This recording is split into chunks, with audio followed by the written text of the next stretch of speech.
Hello and welcome to ThePrint. In February 2026, Ministry of Statistics and Program Implementation will be coming up with an updated numbers after year revision for key economic indicators, consumer price index and gross domestic product. To further discuss the new data sources, the methodologies and changes, we are joined by Dr. Saurabh Garg, Secretary of MoSPI. Thank you and welcome to ThePrint, sir. Thank you. So I want to start by asking how relevant is this base year revision exercise with regards to CPI and GDP, which is taking place almost after 10 years? And how do you think that it will have an impact on policy decision making? These macroeconomic aggregates, CPI and GDP, are very important to understand the status and health of the economy.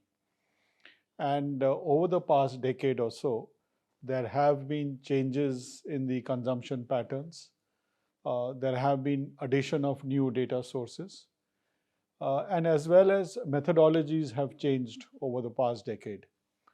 So in order to take into account all these aspects, this base revision is being done. And we are using this base revision as just not a base revision, but a comprehensive exercise to ensure that these macroeconomic aggregates that we are producing remain relevant in the years to come also. While we expect that these changes would happen frequently going ahead, but that is the importance that we feel of these indices. So could you just throw us some light on the new data sources and the expansion of data that will take place with regards to consumer price index after the new base year of 2024? Yeah. So one of the basic things is that the consumption basket of the people has changed over the past 10 years. We were using based on the consumer expenditure survey, which was now more than a decade old. We did two surveys in 22-23 and 23-24 to look at how the consumption basket has changed. So that is one area that there is an updation. There are new items which have come in because new products have been introduced over the past decade. And some of the old items have also been removed, keeping in view that they have become obsolete. So that is one change that has happened due to the consumption patterns changing. The second change that has happened is because of new data sources being available, and especially with the introduction of e-commerce and digital platforms, we have new data sources available which have then been added. And the third is methodological changes, which I mentioned earlier. For example, we are now going to be following the classification of individual consumption according to purpose. It's called the COICOP, COI-COP, 2018.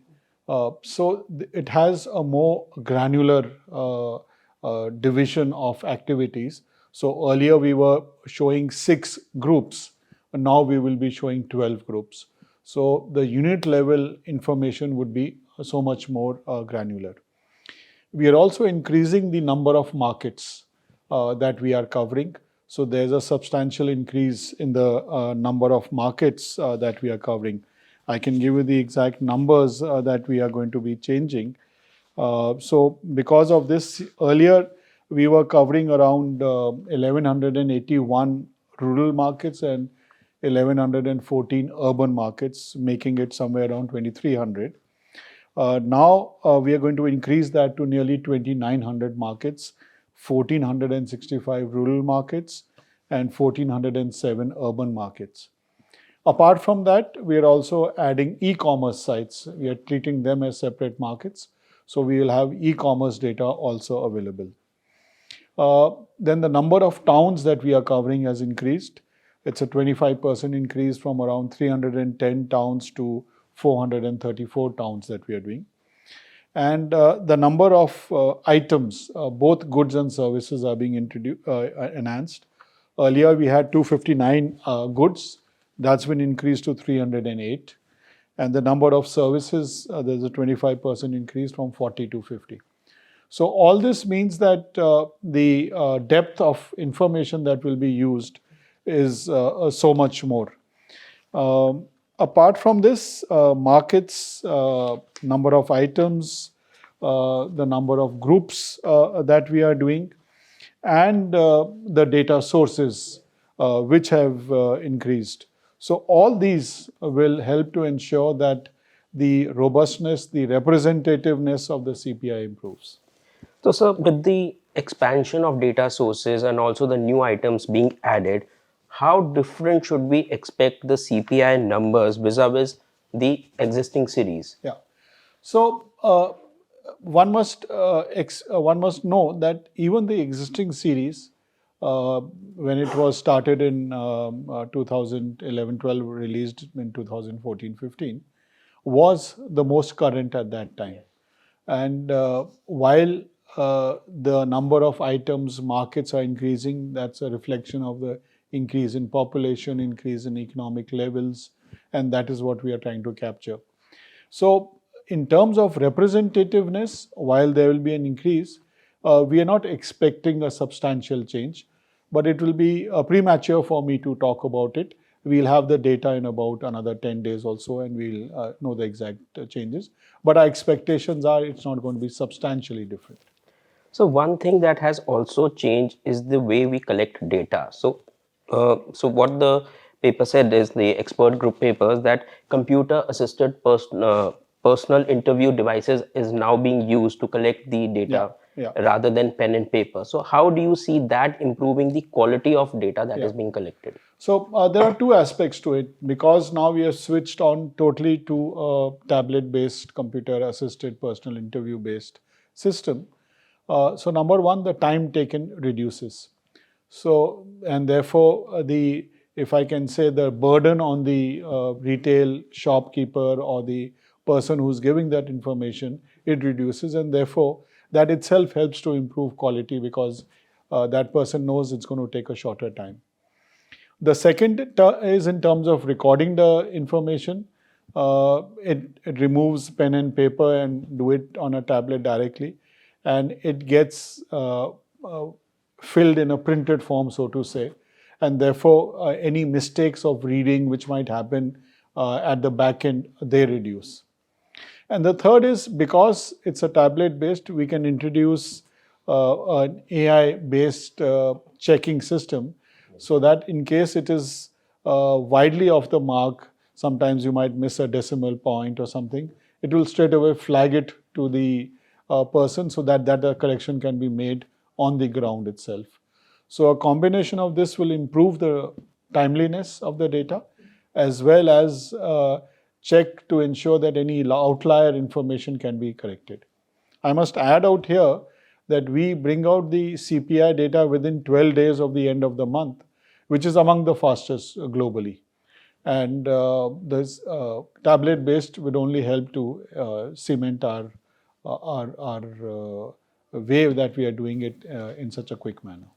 So to ensure the data comparability with regards to the previous year's data, Yeah.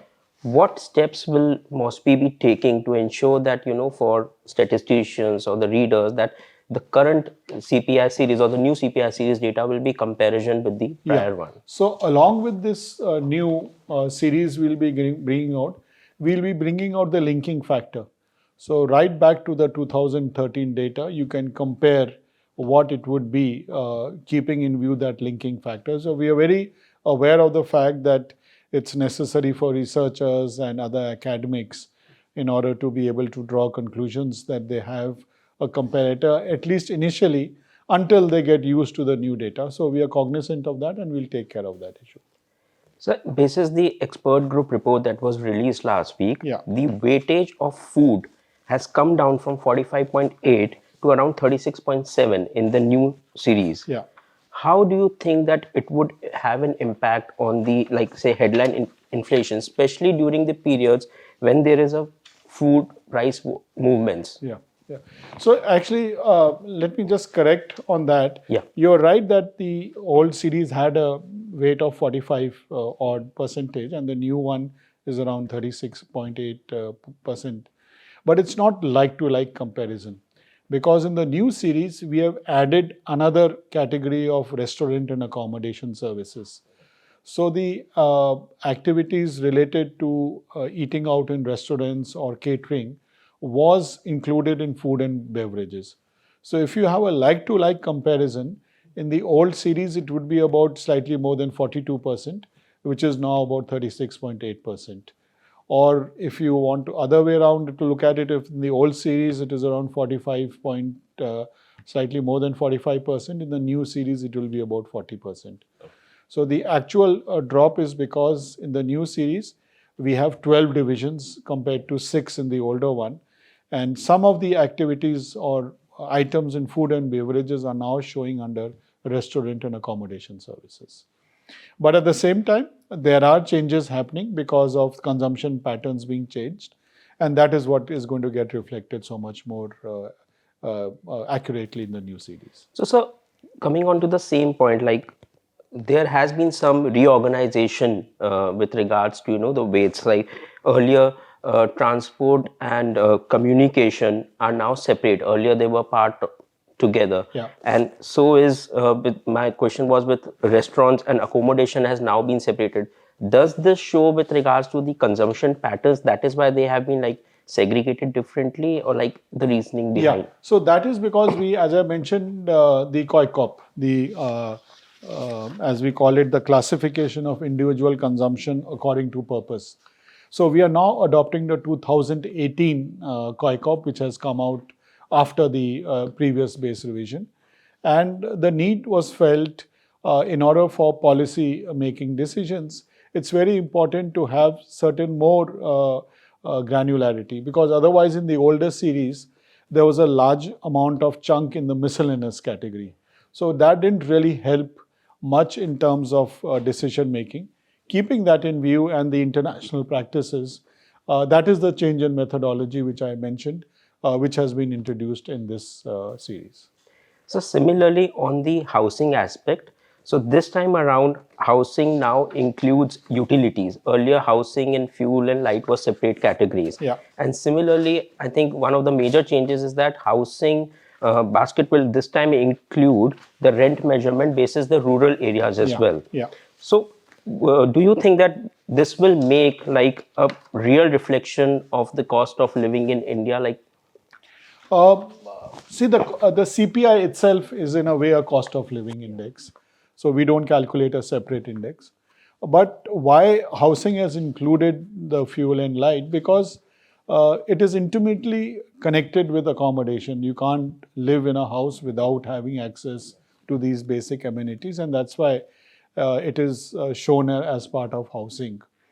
There are two other changes that has been done, that employer provided housing has been removed, which is the international practice, because that very often it is given at rates which don't reflect the market rates. And the second change that has been done is to include rural rents. A decade or more back, perhaps the number of people living on a tenancy basis in rural areas was much lesser, and that is much higher. So reflecting the new trends. So both these things will help to give a much better sense of the cost of rental housing that there is, and the other costs associated with accommodation services. so with regards to the data sources, this time because in the last 10 years the penetration of internet has increased substantially. Yeah. So e-commerce data has also been included, and Yes. so has airfares data Yeah. as well. Yeah. So could you just give us some light on how is this being collected and what are the... Yeah. So number one is the e-commerce data. What we are doing is we've identified 12 towns or 12 areas where there is higher e-commerce consumption, though it's across the country. And we would be collecting that from different websites that are already there. And there's a pattern that has been identified and a system that we will follow. Apart from this, there are some data that is now available on an online basis. For example, airfares we will be getting directly from the airlines, and the systems on what it costs the customer. So we are looking at end prices, not what are the quoted prices. Similarly, for landline, mobile telephony, we will be getting. For the television services, we would be getting. And also, we are getting directly across a much larger number of sources on the fuel costs, petrol pump costs at the petrol pump, because it varies from state to state. So we'll be getting that granular data. So given the fact that the advantage exists that we can get digital data much faster, we are exploiting that, leveraging that to get a much more representative CPI. So, sir, coming now on to the GDP. So, GDP will also be revised with 2022-23 base year. So, could you just briefly outline the new data sources for the GDP as well? Because the use of GST and the Vahan system that has also been notified. So, could you just tell us about it? So similarly for the GDP, we are going to be using 22-23 as the base year. And again, one is the new data sources that we have, digital data sources that exist. GST is one, e-Vahan is another. We are also using the payments data that there is, and some of the other digital sources depending on the administrative data that is available. The number of sources has also increased because over time, each ministry, each department has increased the data sources, and therefore we are incorporating that. The second major area is that now we have a number of new surveys. For example, PLFS now we get monthly basis, which started in 2017, so we're going to use that data. Earlier, we didn't have data about the unincorporated sector, the informal sector. So now the annual survey of unincorporated sector enterprises will also be there. That helps. And apart from this, we are updating some of the other surveys like the All India Debt and Investment Survey that is there. And looking at what other indicators that are there on the digital side or in the normal economy. So all those are getting incorporated in the GDP updation. So, sir, after all these updates, should we again expect a change in the growth trends basis the current series that is existing, taken into account all these factors? So, see, in any case, it's not that we were not estimating the growth or estimating the size of those areas where we did not have adequate indicators. There are always heuristics that are there. There are indicators that are used. The only difference now is there will be more accurate indicators that we have. Otherwise, there were some people who felt that the indicators we used are not accurate, or they're slightly crude. So to that extent, they will become much more accurate and therefore more representative. In terms of its impact on the size of the economy or the growth rates, we don't expect significant changes, but again, it's too early for me to comment on that. Once we have the full data, then we'll have a better sense. But initial reports seem to suggest that the heuristics that we're using were not that off from the actual data. So you have mentioned in one of your past interviews that you would like to see the base year revision exercise to be a more frequent one, say in the next 4 to 5 years. Yeah. So do you see that happening, and what are the underlying factors that needs to happen for that? Yeah. So you must realize that the present base year revision would have also happened earlier. It's just that there was a major GST was a major introduction, which would have, and then COVID followed. So I think it's only for that reason, because, and then one had to wait until normalcy came into the economy, and then one could think of this. But going forward, we are making preparations to ensure that hopefully after 5 years we should be able to do it. We are going to be doing the consumption expenditure survey more frequently, once in 3 years.